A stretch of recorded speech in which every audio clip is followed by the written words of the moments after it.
బాబు surety భవిష్యత్తు guarantee అన్నారు. ఏమైనా మీ భవిష్యత్తు ఎక్కడుంది? మీ భవిష్యత్తు మీ భవిష్యత్తు కాదు కదా.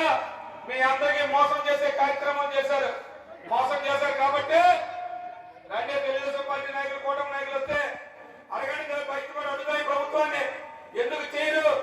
ఏవైతే మీరు హామీలు ఇచ్చారో ప్రతి హామీని కూడా మీ మెడలు మంచి ఈ పేద ప్రజల కోసం పనిచేస్తాం.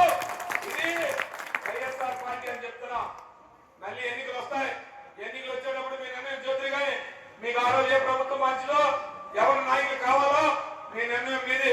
కానీ మీరు ఏది పడితే హామీలు ఇచ్చేసి మీరు ఏది పడితే చెప్పి మీరు గ్రామాల్లో వెళ్ళిపోతాం, అధికారాన్ని ఎంజాయ్ చేస్తాం, అధికారాన్ని అనుభవిస్తాం, గాలి మాటలు చెప్పి గాలికి వెళ్ళిపోతాం అంటే మేము ఊరుకోమని వైఎస్ఆర్ పార్టీ నాయకులుగా చెప్తున్నాం.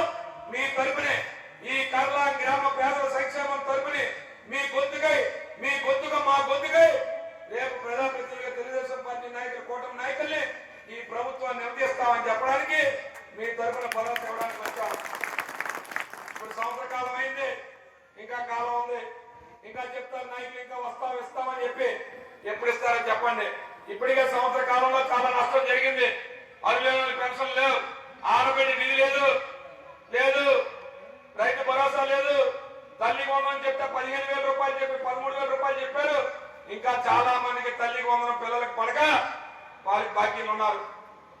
ఇవన్నీ కూడా లేదు. 3 గ్యాస్ సిలిండర్లు అన్నారు, మహిళలకి 1 గ్యాస్ సిలిండర్ కూడా పూర్తిగా ఇవ్వక ఇవాళ రీఎంబర్స్మెంట్ పడలేదు, మీకు డబ్బులు కూడా మీ అకౌంట్ లో పడలేని పరిస్థితి ఉంది. ఇవన్నీ మీ తరఫున, ఈ ప్రభుత్వం తరఫున మీ ప్రభుత్వానికి తెలియజేయాలనే ఉద్దేశంతో ఇవాళ ఈ సాయం సమయంలో మీ అందరూ అందుబాటులో ఉంటారని, మీ అందరూ కూడా పనులు గట్టాన్ని పూర్తి చేసుకుని వస్తారని ఈ సాయం సమయంలో మా జగన్మోహన్ రెడ్డి గారి నాయకత్వంలో, పెద్ద సత్యబాబు గారి నాయకత్వంలో ఇవాళ మీ గ్రామానికి వచ్చాం. ఇవాళ మీ గ్రామ పెద్దలందరూ కూడా చెప్పారు ధైర్యంగా ఈ గ్రామానికి ఏం చేశామని. రేపు పెట్టండి మళ్ళీ సమావేశం, పిలవండి మీ ప్రజాప్రతినిధులు, అధికారుల్ని, మీ నాయకుల్ని పిలిచి మీరు కూడా ధైర్యంగా చెప్పండి గ్రామానికి కార్యక్రమాలు చేశామని చెప్పి. అది అధికార పార్టీ తాలూకు లక్షణం, ఒక ప్రభుత్వం లక్షణం. అంతేగాని మేము చేసిన పనులు కానీ, మేము చేసిన కార్యక్రమాల్ని, మేము చేసిన పనుల్లో మీరు చెప్పుకునే పరిస్థితి కాకండి. ఇవాళ కర్లా గ్రామం ఏ అభివృద్ధి కార్యక్రమం కావాలన్నా చిత్తశుద్ధితో మీ ప్రజాప్రతినిధులు ఏది అడిగితే, మీ సర్పంచ్ గారు, ఎంపీటీసీ గారు లేదు మీ గ్రామ పెద్దలు కానీ ఏ కార్యక్రమం అయితే అడిగితే ఆ కార్యక్రమాన్ని అది ఎన్ని కోట్ల రూపాయలు వెచ్చించినా, చదువు కోసమైనా, వైద్యం కోసమైనా, రహదారులైనా, తాగునీటి అవసరాలైనా, సాగునీటి కార్యక్రమాలైనా ఈ కర్లా గ్రామానికి పెద్ద ఎత్తున పెద్ద జగన్మోహన్ రెడ్డి నాయకత్వంలో, పెద్ద సత్యబాబు గారి నాయకత్వంలో మేమే చేశామని చెప్పి గుండె మీద చేసుకుని ధైర్యంగా చెప్తా ఉన్నాం. మేము ఆ రోజు వచ్చి ధైర్యంగా చెప్పాం, మీకు ప్రతి సంక్షేమ కార్యక్రమాన్ని ఇచ్చామని చెప్పాం. రామాయణ సంక్షేమ కార్యక్రమాలు ఎవరు ఇచ్చారో ఇవాళ 4,000 రూపాయల పెన్షన్ చాలా మందికి అర్హులైన వాళ్ళ గ్రామాలు ఉన్నారు. రామాయణమే అందరికి పెన్షన్ ఇచ్చామని చెప్పండి. లేదు మీ అందరికీ కూడా రైతు భరోసా ఇస్తామని చెప్పండి.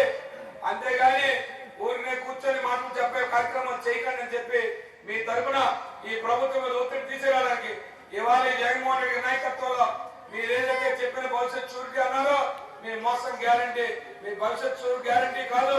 మీరు మోసం చేశారని చెప్పడానికి, మీరు మోసం చేసినా మేము ఊరుకునేది లేదు. మీ తరఫున ప్రభుత్వంలో అధికార పక్షాన్ని నిలదీస్తామని చెప్పి మీ ద్వారా తెలియజేసుకుంటూ, ఎందుకంటే పేదవాడి గొంతు నొక్కొచ్చు,